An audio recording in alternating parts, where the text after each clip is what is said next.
오늘은 맥주 감사 주일입니다. 발음을 조심하셔야 돼요. 맥주가 될 수도 있습니다. 우리는 맥주를 감사하진 않죠. 네, 맥주 감사 주일입니다. 지난 6개월 동안 함께 하신 하나님의 은혜에 우리 감사하는 시간 되길 원하고, 또 앞으로 6개월 동안 또 함께 하실 하나님의 은혜에 사모하고 감사하는 시간이 됐으면 좋겠습니다. 성령 충만은 하나님의 약속입니다. 이런 제목으로 잠시 말씀에 연연하고자 합니다. 예수님께서 부활하시고 바로 승천하시진 않고 제자들과 한 40여일은 함께 하셨습니다. 그러면서 제자들과 함께 40여일 동안 함께 하시면서 예수님께서 강조하신 말씀이 있어요. 너희들은 건강해야 된다. 잘 살아야 된다. 사역 잘해야 된다. 그런 말씀이 아니었어요. 주님께서 반복적으로 제자들에게 이거 하나만큼은 강조해서 반복적으로 하신 말씀이 있습니다. 오늘 사도행전 1장 4절과 5절 말씀을 보시면 바로 이 말씀이에요. 예수께서 사도들과 함께 잡수실 때에 부활하신 예수님이십니다. 그들에게 이렇게 분부하셨습니다. 너희는 예루살렘을 떠나지 말고 내게서 들은 아버지의 약속을 기다려라. 예루살렘을 떠나지 말고 하나님의 약속을 기다려라. 그게 뭐냐면, 요한은 물로 침례를 주었으나 너희는 여러 날이 되지 않아서 성령으로 침례를 받을 것이다. 하나님의 약속의 말씀이 무엇입니까? 성령 침례예요. 성령의 충만함입니다. 너희들은 예루살렘을 떠나지 말고 여기서 예루살렘 성에서 하나님의 약속의 말씀, 성령의 침례, 성령의 충만을 받을 때까지 기다려라. 그게 예수님의 마지막 말씀이셨습니다.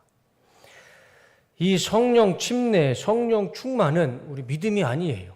믿음의 차원이 아닙니다. 이거는 하나님의 약속의 말씀이고 예수님의 마지막 명령이셨어요. 그래서 우리는 성령의 침례, 성령의 충만을 받아도 되고 안 받아도 그만이다. 그거 아닙니다. 우리는 성령의 침례를 받아야 되고 성령의 충만함을 받아야 됩니다. 이것이 하나님의 약속의 말씀이고 예수님의 명령이셨습니다. 그래서 이 시간에 우리 예수님께서 하신 말씀 그대로 우리 예배 가운데 우리 모든 성도님들 성령의 침례를 받으시고 성령의 충만한 은혜가 있으시기를 주님의 이름으로 축원합니다. 이 성령 침례, 성령 충만을 받으면 어떤 일이 일어나는지 또 예수님이 자세하게 설명해 주십니다. 사도행전 1장 8절과 9절 말씀입니다. 오직 성령이 너희에게 임하시면, 성령 침례와 성령의 충만함을 받으면 무엇이 나타나느냐? 첫 번째, 성령의 권능을 받습니다. 그리고 이 성령의 권능을 받으면 예루살렘과 온 유다와 사마리아와 땅 끝까지 이르러 예수님을 증거하는 증인이 될 것이다. 그러니까 성령의 충만함을 받으면요, 두 가지가 나타납니다. 우리는 성령의 권세를 받고 권능을 받고 예수님의 증인된 삶을 살아가게 됩니다. 그리고 9절, 이 말씀을 마치시고 그들이 보는 데 올려져 가시니 구름이 그를 가리워 보이지 않게 하더라. 예수님이요, 승천하시기 전에 마지막으로 하신 말씀이 무엇입니까? 성령을 받으라예요.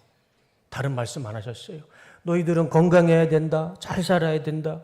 그 말씀을 해주셨으면 좋았을 텐데 주님이 승천하시면서 마지막으로 하신 말씀은 성령을 받아라.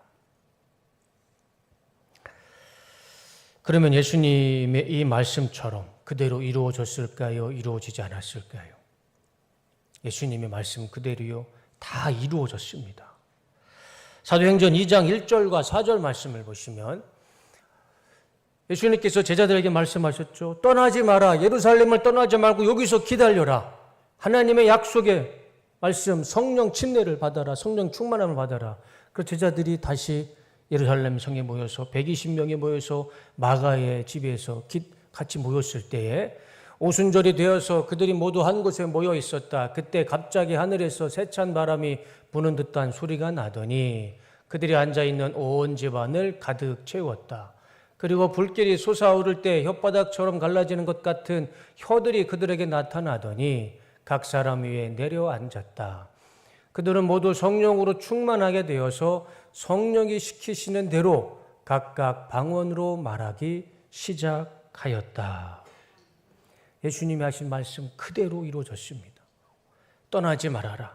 예루살렘 머물면서 성령의 침례, 성령의 충만을 기다려라. 그래서 그들이 떠나지 않고 예루살렘에 모여 있을 때 마가의 다락방에서 호련히 갑자기 불처럼 바람처럼 그들 가운데 성령이 충만하게 임재하셨습니다. 그리고 방언을 말하며 성령의 권능을 받게 됐습니다.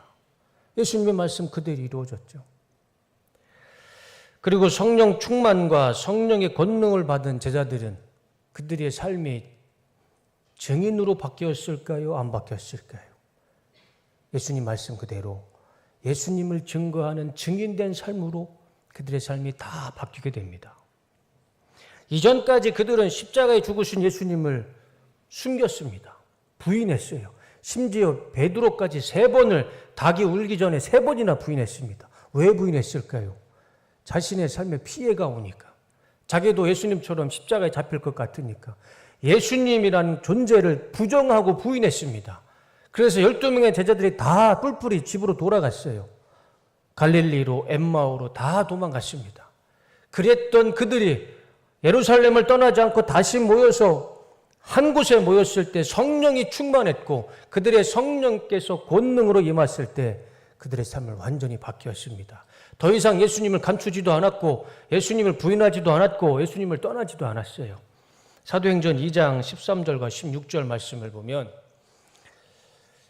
이제 제자들이 성령 충만함으로 권능을 받아서 막 방언을 하니까 유대인들이 저렇게 이야기를 한 겁니다. 저들이 아침부터 술에 취했다. 거기에 대해서 베드로가 이렇게 얘기를 합니다. 그런데 더러는 조롱하면서 그들이 새 술에 취하였다 하고 말하는 사람도 있었다. 베드로가 11 사도와 함께 일어나서 목소리를 높여서 그들에게 엄숙하게 말하였다. 유대 사람들과 모든 예루살렘 주민 여러분, 이것을 아시기 바랍니다. 내 말에 귀를 기울이십시오. 유대인들에게 말하는 거예요. 지금은 아침 9시입니다. 그러니 이 사람들은 여러분이 생각하듯이 술에 취한 것이 아닙니다. 이 일은 하나님께서 예언자 요엘을 시켜서 말씀하신 대로 된 것입니다. 네, 말씀 드려주세요. 예수님의 십자가 사건을 두려워하고 숨기고 도망갔던 제자들이요, 바뀌었습니다. 아침 9시서부터요, 길거리에 나가서 예수님은 십자가에 죽으셨고 부활하셨습니다. 예수님의 복음을 증거하기 시작했습니다. 이것이 증인이잖아요. 증인이 무엇입니까? 자기가 보고 들은 것을 전하는 사람이 증인이잖아요. 이 12명의 제자 120명의 성도들은요, 삶이 완전히 바뀌었습니다. 예수님의 복음을 증거하는 증인된 삶을 살아가게 됩니다. 그래서 예수님이요, 40일 동안 하셨던 말씀이요, 다 이루어졌어요. 다 이루어졌습니다. 그것이 오늘 본문의 말씀이죠. 저는 이 말씀이 동일하게 우리 삶 가운데 임하기를 원합니다. 우리 뚝섬 침례교회가 성령의 침례를 받고 성령의 충만함을 받고 성령의 권능을 받아서 아침 9시든 저녁 9시든 때가 좋든 때가 안 좋든 예수 그리스도의 십자가와 부활을 전하는 사도의 증인된 삶을 살아가길 원합니다. 그러기 위해서는 우리는 가장 먼저 해야 할 일이 딱 하나가 있습니다. 성령의 침례와 성령의 충만함과 성령의 권능을 받기 위해서는 우리가 무엇을 해야 될까요? 성령의 침례를 받아야죠. 성령의 충만함을 받아야 됩니다. 구약 시대는 율법 시대죠. 그리고 그 율법의 시대는 다 지나갔습니다. 시대가 변했어요. 더 이상 우리는 율법의 구약 성경의 율법으로 구원받지 않습니다. 안타까운 사실은 지금 2025년을 살고 있는 전 세계의 유대인들은 이미 지나간 사건, 이 율법을 붙잡고 있습니다. 이 율법을 통해서 구원받으려고 하고 있지만 안타까운 일은 더 이상 율법으로는 구원이 없습니다. 예수님께서 말씀이 육신이 돼서 이 땅에 오셔서 십자가에 죽으시고 부활하심으로 이 구약 성경의 모든 율법은 예수님 안에서 다 이루어졌습니다.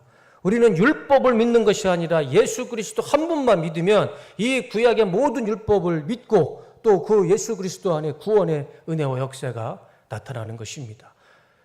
구약 성경은 이미 지나간 시대입니다. 그리고 예수님 안에서 다 이루어졌어요. 우리는 예수님만 믿으면 됩니다. 그런데 우리 예수님은 말씀으로 오신, 말씀이 육신 되신 예수님이 이 땅에 계속 머물지 않으셨습니다. 33년을 말씀을 증거하시고 우리 예수님은 하늘로 승천하셨어요. 그러면서 예수님이 40일 동안 무슨 말씀을 하셨습니까? 제자들에게 성령을 받아라. 성령의 침례를 받아라. 성령의 권능을 받아라. 예수님은요, 성령을 말씀해 주셨습니다. 그래서 지금은 무슨 시대라고 합니까? 지금은 성령, 하나님이 역사하시는 성령의 시대죠. 이 성령의 역사하시는 이 시대에 우리 성도로서 무엇을 먼저 받아야겠습니까? 성령의 침례를 받아야죠. 성령의 충만함을 받아야죠. 그게 이 시대를 살아가는 성도의 가장 합당한 자세일 것입니다. 저는 이것은 제 이야기가 아닙니다. 요한복음 20장 21절과 22절 말씀을 보시면 예수께서 또 이르시되, 이제 부활하신 예수님이 제자들에게 하시는 말씀입니다. 예수께서 또 이르시되 너희에게 평강이 있을지어다. 아버지께서 나를 보내신 것 같이 나도 너희를 보내노라. 이 말씀을 하시고 그들을 향하사 숨을 내쉬며 이르시되 성령을 받아라. 왜 부활하신 예수님의 제자들에게 가장 먼저 하신 말씀이 성령을 받아라 이 말씀을 하셨을까요?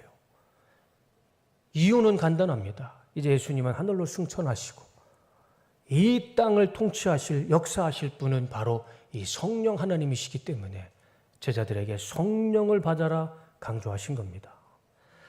사도행전 1장 5절 말씀을 보시면 요한은 물로 침례를 베푸었으나 너희는 몇 날에 못되어 성령으로 침례를 받을 것이다. 왜 예수님께서 이런 말씀하셨을까요? 똑같은 이유입니다. 예수님은 이제 하늘로 승천하시고 이 땅에 성령 하나님이 오셔서 성령께서 역사하시기 때문에 제자들과 성도들은 성령의 충만함, 성령의 침례를 받아야 했습니다. 사도행전 1장 8절에 오직 성령의 너희에게 임하시면 성령의 침례를 받고 성령의 충만함을 받으면 너희가 권능을 받고 땅 끝까지 이르러 증인이 될 것이다. 저것은요 이미 제자들을 통해서 다 이루어진 말씀입니다. 그러면서 9절 이 말씀을 마치시고 그들이 보는 데 올려져 가시니 구름이 그를 가리어 보이지 않게 하더라. 더 이상 예수님은 이 땅에 머물지 않으셨습니다. 예수님께서 마지막으로 주신 말씀, 그것이 무엇인가요? 성령을 받아라입니다. 성령의 충만은, 성령의 침례는 선택사항이 아닙니다. 우리 그리스도인들에게 이 성령의 충만은 선택사항이 될 수 없습니다. 우리의 믿음도 아닙니다. 이거는 하나님의 약속의 말씀이고 예수님의 마지막까지 주신 예수님의 명령입니다. 우리는 이 하나님의 약속의 말씀, 예수님의 명령인 성령의 침례를 받고 성령의 충만함으로 성령의 권능을 받으셔서 능력 있는 삶을 살아가시는 우리 뚝섬교회 모든 성도님들이 다 되시기를 주님의 이름으로 축원합니다. 본문은 이 성령의 침례와 성령의 충만을 어떻게 받을 수 있는지 그 방법을 말씀해 주십니다. 두 가지인데 이 두 가지를 우리가 한번 생각해보고 우리 삶 가운데 적용해서 우리도 성령의 충만함을 받고 성령의 권세를 받고 능력 있는 삶이 되길 원합니다. 본문의 말씀 다시 한번 볼까요? 사도행전 2장 37절과 38절에 베드로가 성령의 충만을 받고 길거리 9시에 나가서 막 예수님을 증거합니다. 그럴 때 유대인들이 마음의 양심의 가책을 느낍니다. 우리가 어찌할꼬 라고 한탄을 하죠. 그때 베드로가 그들에게 얘기를 합니다. 38절 베드로가 대답하였다. 첫 번째, 회개하십시오. 회개해라. 두 번째, 여러분 각 사람은 예수 그리스도의 이름으로 침례를 받고 죄사함을 받으십시오. 두 번째, 침례받고 죄사함을 받으십시오. 그러면 성령을 선물로 받을 것입니다. 우리가 성령의 침례, 성령의 충만함을 받기 위해서는 두 가지를 우리는 순종하면 됩니다. 첫 번째, 우리는 회개해야 됩니다. 그리고 침례를 받고 죄사함을 받아야 됩니다. 그러면 하나님께서 우리에게 선물로 성령의 충만함, 성령의 침례, 성령의 권능을 주실 줄로 믿습니다. 이 두 가지가 어떤 의미인지 잠시 말씀을 드리고 설교를 마치고자 합니다. 첫 번째는 회개 없는 성령 충만은 없습니다. 우리가 하나님 앞에 우리의 죄를 회개하지 않으면 어떻게 죄 가운데 있는 우리가 성령의 충만, 하나님의 영을 받을 수 있겠습니까? 하나님의 영 자체가 거룩함인데 그 거룩하신 성령을 우리가 어떻게 받을 수 있겠습니까? 성령의 충만을 받기 위해서 가장 먼저 해야 할 것은 우리가 하나님 앞에 철저하게 회개해야 됩니다. 이 회개라는 단어가요, 헬라어로 보면 메타노메오라는 단어입니다. 이 뜻은요, 뉘우치는 겁니다. 우리의 마음을 바꾸는 거예요. 근데 무엇을 뉘우치고 어떤 마음을 바꾸냐면 과거의 죄를 뉘우치고 마음을 바꾸고 고치는 것이 회개입니다. 베드로가 유대인들에게 강하게 지적을 합니다. 당신들이 예수님을 십자가에 못 박았고 예수님을 죽음으로 몰았고 당신들이 예수님을 죽인 살인자들입니다. 그것을 회개하십시오 라고 외칩니다. 회개는 바로 이것입니다. 우리가 회개를 생각했을 때 지난 과거에 있었던 나의 실수, 나의 부끄러움, 그것을 슬퍼하며 뉘우치는 것이 회개일 수도 있지만, 물론 그것도 회개지만 회개의 본질적인 의미는 과거에 내가 예수님이 없이 살았던 내 삶의 주인을 예수님으로 모시지 않고 내가 스스로 내 삶의 주인이었던 예수님이 없던 그 과거의 나의 모든 죄를 회개하는 것이, 그것이 회개의 진정한 의미인 것입니다. 거짓과 음란과 우상숭배와 비방과 욕심, 이런 죄를 회개하는 것도 물론 회개이지만 진정한 회개의 본질은 예수님을 인정하지 않고 예수님을 무시하고 예수님이 없이 살았던 그 지난 나의 모든 삶을 뉘우치고 고치고 내 마음을 바꾸는 것, 그것이 바로 진정한 회개라는 것입니다. 이 회개가 있을 때 거기에서부터 성령의 침례, 성령의 충만의 역사는 나타나게 될 줄로 믿습니다. 송태길 목사님의 간증이 있습니다. 복음을 거부하는 인도에 청년 한 명이 있었습니다. 그런데 이 청년이 예수님을 거부하고 하나님을 부정하고 예수님의 존재를 무시하던 이 청년이 어느 날 갑자기 눈이 아프고 잘 앞이 보이지 않는 겁니다. 그래서 병원에 갔더니 이 양쪽 눈에 심각한 세균이 들어와서 감염이 된 겁니다. 그래서 이 두 눈을 적출하지 않으면 그 감염이 몸 전체에 퍼져서 생명까지도, 목숨까지도 위태로운 상황까지 간 겁니다. 그 진단을 받고 이 청년을 이 병원에서 괴로워합니다. 순식간에 자신의 두 눈을 적출하게 됐어요. 그래서 그 이야기를 자기 가까운 친구한테 이야기를 합니다. 그래서 그 친구가 병원에 와요. 근데 이 친구가 누구냐면 이 청년에게 계속 전도했던 친구였습니다. 교회에 한번 가자. 예수님 한번 믿어봐라. 이렇게 계속 전도했던 이 친구가 이 청년에게 찾아와서 마지막으로 부탁을 하는 겁니다. 마지막으로 하나님 앞에 매달려 보자. 하나님께 한번 기도 한번 해보자. 이왕 이렇게 된 것 수술하기 전에, 두 눈을 빼기 전에 마지막이라도 하나님 앞에 가서 기도 한번 해보자. 그래서 이 청년은 마지막이라는 심정으로 이 지푸라기라도 짚고 싶은 마음으로 이 친구와 같이 교회에 갑니다. 태어나서 처음으로 교회에 가서 하나님 앞에 기도를 합니다. 그런데 기도가 안 나와요. 왜냐하면 염치가 없는 거예요. 하나님 앞에 너무 죄송한 겁니다. 이전에는 하나님을 믿어봐라, 교회에 가보자 몇 번을 얘기해도 하나님을 부정했습니다. 하나님이 어디 있느냐? 예수가 어디 있느냐? 예수님을 부정하고 하나님을 부정했던 이 청년이 자신이 눈이 아프다고 갑자기 하나님 앞에 나타나서 교회에 나서 하나님 앞에 주님 내 병을 고쳐주시옵소서. 그 기도가 참으로 안 나왔던 거예요. 자신이 너무 염치가 없었던 거죠. 그래서 병을 고쳐달라는 기도를 아예 못하고 이렇게 기도합니다. 하나님, 지난 과거 하나님을 부정하고 예수님을 부정했던 제 삶을 용서해 주십시오. 예수님을 부정하고 하나님을 부정했던 자신의 지난 과거를 회개하기 시작합니다. 자신의 눈을 고쳐달라는 기도를 차마 못 드린 거예요. 그랬을 때 그 순간 성령께서 이 청년에게 임재하십니다. 그래서 성령께서 눈물을 흘리며 회개를 시키는 겁니다. 밤새도록 이 청년이 하나님을 모르고 하나님을 무시하고 하나님을 거부했던 지난 과거의 삶을 하나님 앞에 철저하게 눈물로 회개 기도를 드립니다. 그리고 날이 새서 마음이 평안함을 가지고 병원에 가서 이제 하나님에 대한 확신을 가지고 눈을 적출하기 위해서 의사에게 진단을 다시 한번 받았을 때 의사가 깜짝 놀라는 겁니다. 도대체 지난밤에 무슨 일이 있었습니까? 눈에 있던 모든 감염된 세균들이 다 사라지고 건강한 눈으로 치유되고 회복이 됐던 것입니다. 더 이상 수술의 의미는 사라졌고 이 청년은 두 눈을 적출하지 않아도 됐고 그 감염 때문에 목숨도 위험한 일이 없어지고 그냥 완전히 새로운 삶으로 변화됐던 것입니다. 예수님을 거부하던 자신의 과거를 철저하게 눈물로 회개했을 때, 예수님 없이 살았던 교만한 자신의 삶을 회개했을 때 성령께서 임재하셨고 성령의 권능을 받아서 그의 적출해야 할 눈을 성령께서 고쳐주시고 치료해 주시고 변화시켜 주시고 새 사람으로 성령께서 변화시켜 주셨던 것입니다.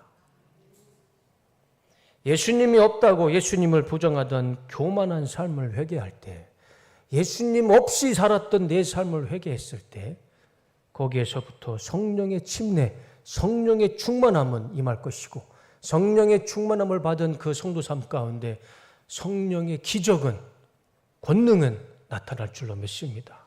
그래서 그것이 눈을 적출해야 할 심각한 병이라 할지라도 성령의 권능으로 변화되고 치유되고 고쳐지는 그런 역사가 우리 삶 가운데도 나타날 줄로 믿습니다. 두 번째는 우리가 성령의 침례와 성령의 충만함을 받기 위해서는 침례를 받고 죄사함을 받아야 됩니다. 자, 오늘 본문 말씀을 다시 한번 볼까요? 2장 38절 다 같이 한번 읽어보겠습니다. 자, 시작.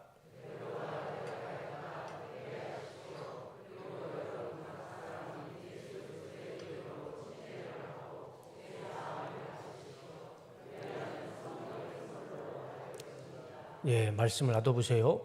베드로가 우리가 어찌하면 좋겠습니까? 라고 했을 때 저렇게 답을 주는 거예요. 첫 번째, 회개하십시오. 예수님을 부정한 과거를 철저하게 회개하십시오. 두 번째, 각 사람은 예수 그리스도의 이름으로 침례를 받고 죄사함을 받으십시오. 두 번째입니다. 예수님의 이름으로 침례를 받고 죄사함을 받으면 그 다음에 어떤 일이 일어납니까? 그리하면 성령을 선물로 받을 것입니다. 네, 내려주세요. 우리는 침례를 받고 죄사함을 받아야 됩니다. 침례가 무엇입니까? 침례는 내 삶의 주인을 바꾸는 겁니다. 이전까지의 내 삶의 주인이 나로 여기고 살았다면 침례를 받는 순간 내 삶의 주인이 바뀌는 겁니다. 예수님으로 바뀌는 것이 바로 이 침례의 의미죠. 침례가 물속에 예수님과 함께 물속에 들어감으로 나는 예수님과 함께 죽고 다시 예수님의 이름으로 물속에 나올 때 나는 예수님과 같이 다시 부활하고 다시 살고 새로운 삶으로, 그것이 침례의 의미입니다. 침례는 나의 주인을, 내 삶의 주인을 바꾸는 것입니다. 우리가 오해할 부분이 있는데 이 침례를 받는다고 해서 죄사함을 받는 건 아닙니다. 이것은 하나의 성내전, 거룩한 의식에 불과합니다.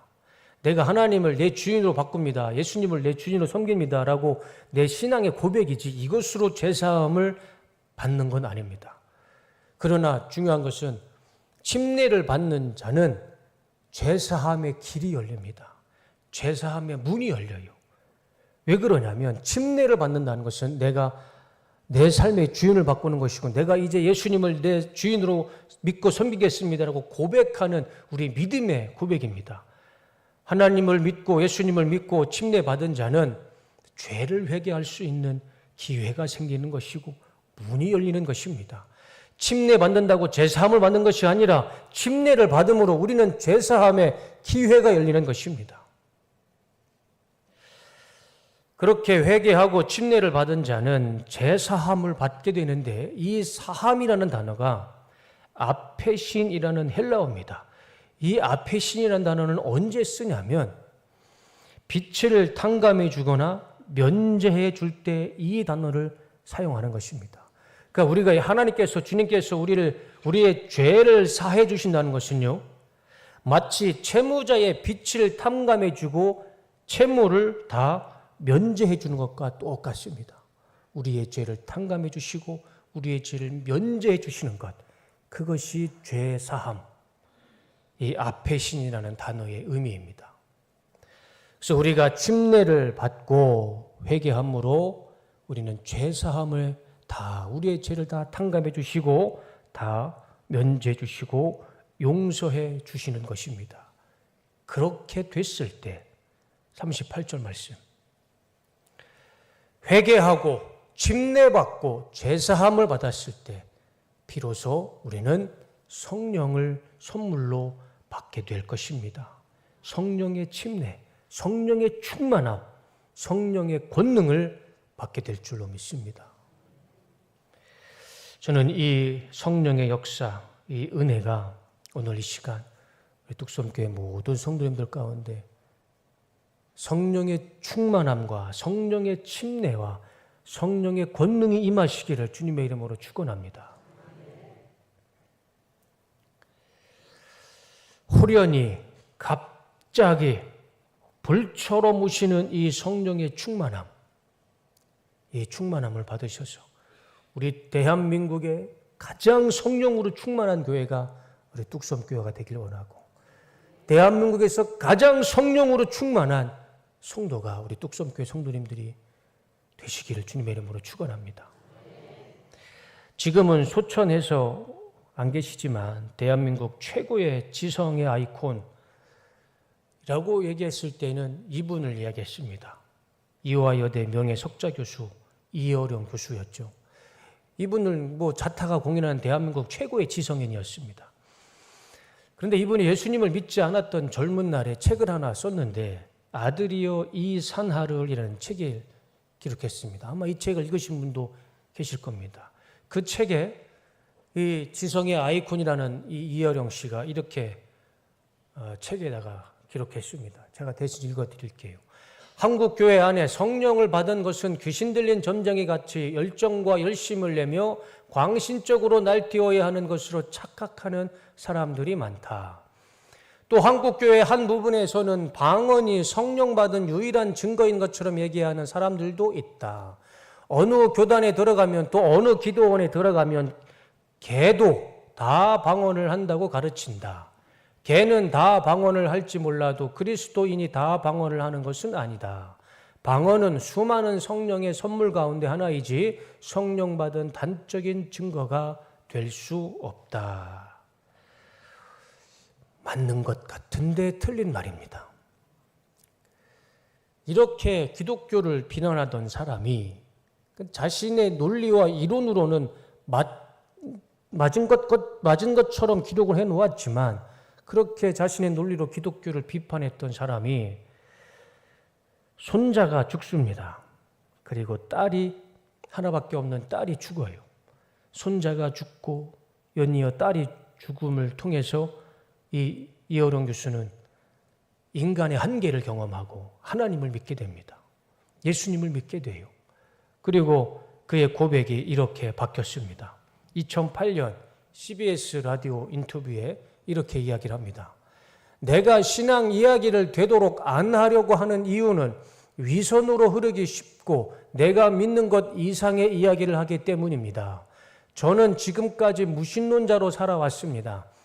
창피한 이야기지만 제가 피조물인 줄도 모르고 창조주 입장에서 살아왔습니다. 시를 짓고 소설을 쓰면서 무언가를 창조할 수 있다는 지적 오만함으로 살아왔습니다. 고백이 바뀌었어요. 하나님을 믿지 않는 자신의 삶을 창피하게 여겼고 하나님을 모르고 예수님을 무시하던 자신의 삶을 지적 오만함으로 자신 스스로를 평가합니다. 그의 고백이 바뀌었어요. 성령의 역사와 방언을 계도할 수 있다라고 비난하고 비방하던 이 이어령이라는 교수가 결국에는 자신의 지적 오만함을 회개하고 예수님을 영접하고 예수님 앞에 침례를 받고 하나님의 부르심으로 천국에 소천했습니다. 그의 삶이 완전히 바뀌었죠. 지금도 여전히 예수님을 믿기 전에 이어령 씨의 삶처럼 자신의 지적 오만함으로 살아가는 사람들이 많이 있습니다. 이해는 할 수 있습니다. 이어령 씨가 젊었을 때 쓴 책처럼 자신의 논리로 기독교를 비판할 수 있어요. 그러나 그것은 절대 진리가 될 수 없습니다. 자신의 생각일 뿐이죠. 이어령 씨의 고백처럼 지적인 오만함일 뿐입니다. 절대 인간의 생각은 진리가 될 수가 없습니다. 하나님을 만나고 성령의 충만함을 경험한 자라면 이 성령의 권능인 이 방언을 계도할 수 있다라고 함부로 말할 수 없습니다. 그렇게 함부로 말할 수 없어요. 분명한 사실은 성령의 충만함이 방언으로 증명되는 건 아닙니다. 이어령 교수의 말 중에 일부분은 맞아요. 성령 충만함 받는다고 다 방언을 말하는 건 아닙니다. 그러나 우리는 이것을 명심해야 됩니다. 하나님께서 처음으로 예루살렘 교회 성도들 120명에게 성령 충만을 주셨을 때 그들에게 120명이 다 받은 성령의 은사가 무엇입니까? 이것이 방언이었어요. 처음으로 성령 충만함을 주셨을 때 그때 주셨던 이 성령의 은사가 바로 이 방언이었습니다. 그러니까 사람의 생각으로 방언이 하나님의 은사다 아니다 이렇게 이야기할 수가 없는 것입니다. 분명한 사실은 성령의 충만함은 하나님의 역사하시는 대로 성령의 충만으로 모든 사람에게 방언을 주실 수도 있고 안 주실 수도 있는 거예요. 그건 사람의 영이 아닙니다. 그것이 계도할 수 있다 그렇게 평가할 일이 아닙니다. 그것은 하나님이 주시는 은사이고 성령의 권능이라는 것이죠. 이런 성령의 충만함과 또 방언을 말하는 이 성령의 권능을 저는 우리 뚝섬교회 모든 성도님들이 다 받으셨으면 좋겠습니다. 누가 뭐라 하든 이어령이라는 교수가 뭐라 하든 이 성령의 충만함과 방언은 하나님의 역사입니다. 하나님의 은사입니다. 이런 은사를 우리 뚝섬교회 모든 성도님들도 다 받으셔서 성령의 권능을 받고 방언을 말하며 권능 있는 삶을 살아가시는 우리 성도님들 다 되시기를 주님의 이름으로 축원합니다. 마지막으로 고린도전서 12장 8절과 10절의 말씀으로 설교를 마무리하겠습니다. 성령의 은사는 9가지입니다. 첫 번째, 성령을 통하여 지혜의 은사를 주십니다. 두 번째, 지식의 은사를 주십니다. 세 번째, 믿음의 은사를 주십니다. 네 번째, 병 고치는 은사를 주십니다. 다섯 번째, 기적을 행하는 능력의 은사를 주십니다. 여섯 번째, 예언하는 은사를 주십니다. 일곱 번째, 영을 분별하는 은사를 주십니다. 여덟 번째, 여러 가지 방언을 말하는 은사를 주십니다. 아홉 번째, 방언을 통역하는 은사를 주십니다. 9가지 은사예요. 이 9가지 은사를 오늘 이 시간에 우리 성도님들 적어도 3개 이상은 받으시는 은혜가 있으시기를 주님의 이름으로 축원합니다. 나도 보세요, 말씀. 11절 말씀입니다. 다 같이 읽어보겠습니다. 시작. 이 모든 일은 한 분이신 같은 성령이 하시며 그를 원하시는 대로 각 사람에게 은사를 나누어 주십니다.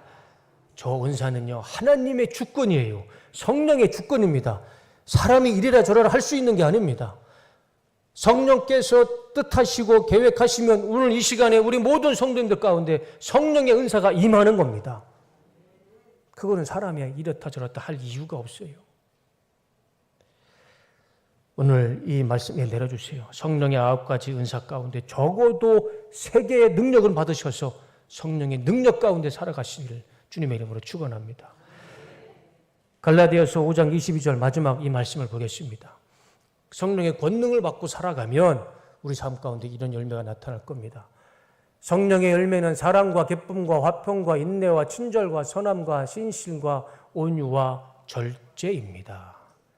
이런 성령의 열매가 풍성하게 나타나시는 우리 성도님들과 또 우리 뚝섬교회가 되시기를 주님의 이름으로 축원합니다.